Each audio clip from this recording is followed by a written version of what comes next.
What shapes our view of global warming, whether we believe in it or not? Is it all a matter of our own personal biases and psychological makeup? Well, let's take a look at that.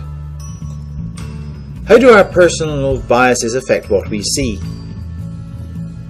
The way that we perceive the world around us depends on many different factors. The keenness of our own senses, our own life experiences and personal beliefs, our thought processes, the environment in which we're making these observations. For example, if you're very relaxed and not paying attention, your ability to make accurate observations is very much compromised. If you're really stressed and burned out, then you can't generally make very good observations. The best chance you have of understanding what's going on is somewhere between those two extremes. These situations differ from person to person and depend on the situation that person is in to make those observations.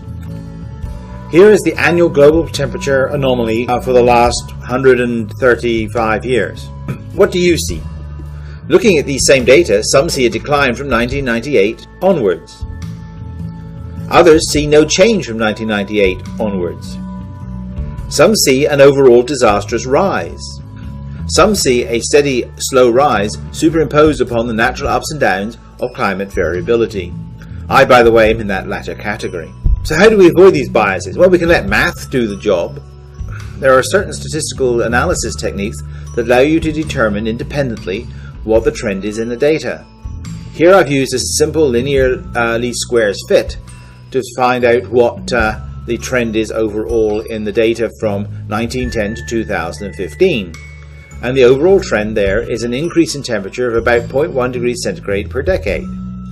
Does that eliminate all the biases? No, it doesn't, because you can change the start and stop point to get different results.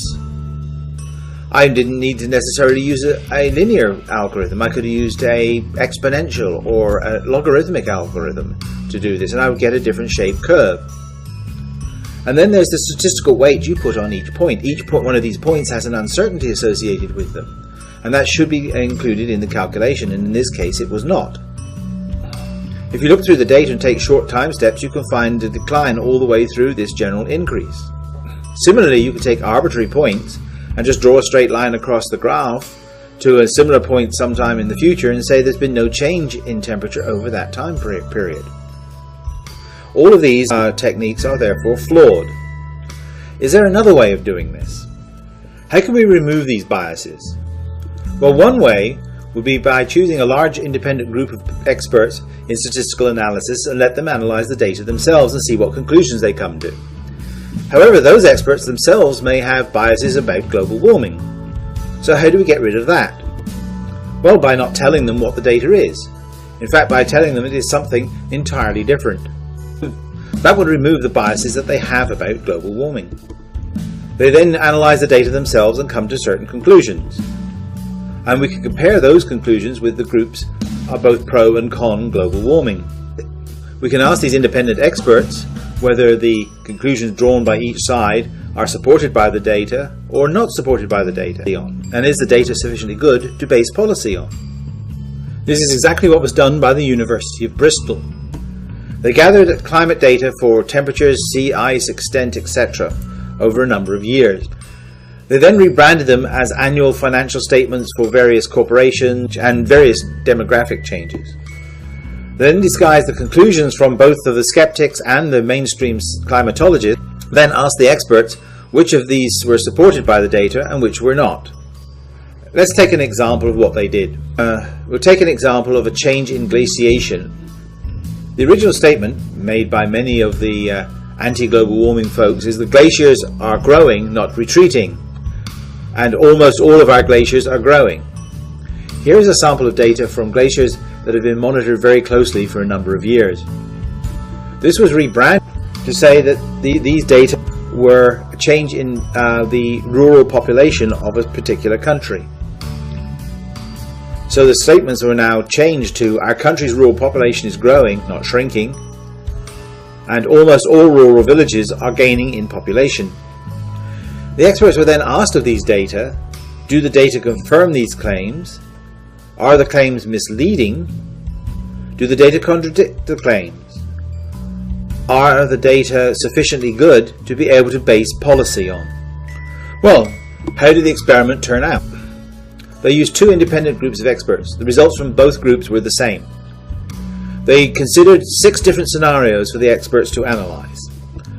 The climate skeptic statements were judged to be misleading, inaccurate and unsuitable for basing policy by all of the groups.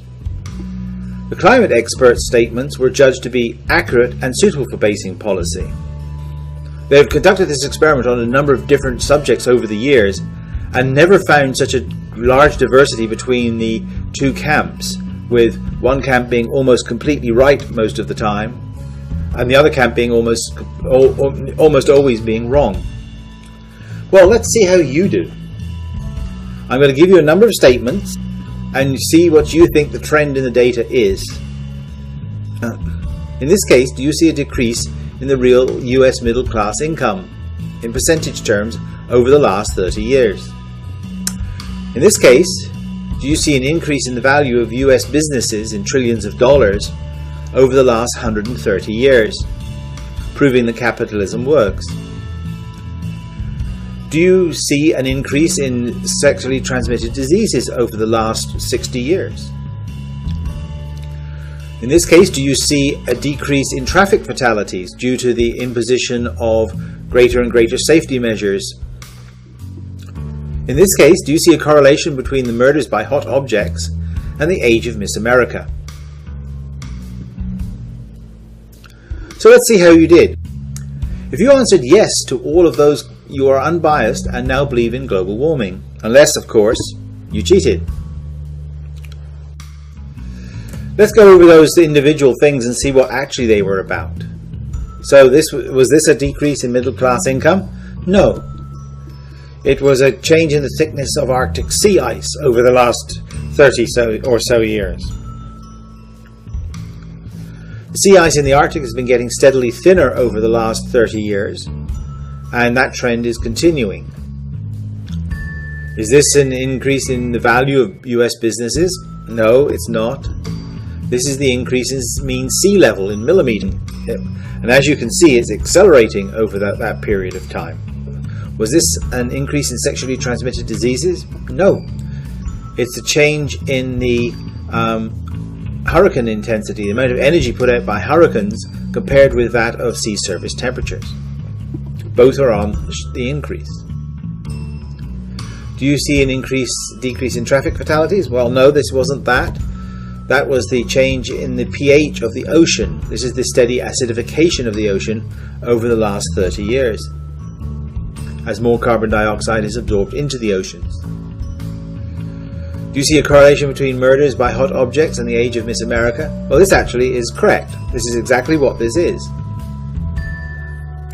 Correlations do not imply causation. This is something that's often used in the scientific debate about global warming, that there's a correlation between this and that therefore that proves that global warming isn't happening, or it is happening. Both of those things are wrong. A lack of correlation shows that a particular factor is not the main driver of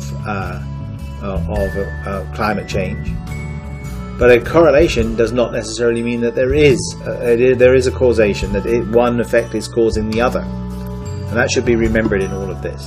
What can we conclude from all of this? One is that we all have biases and they affect what we see and what we believe.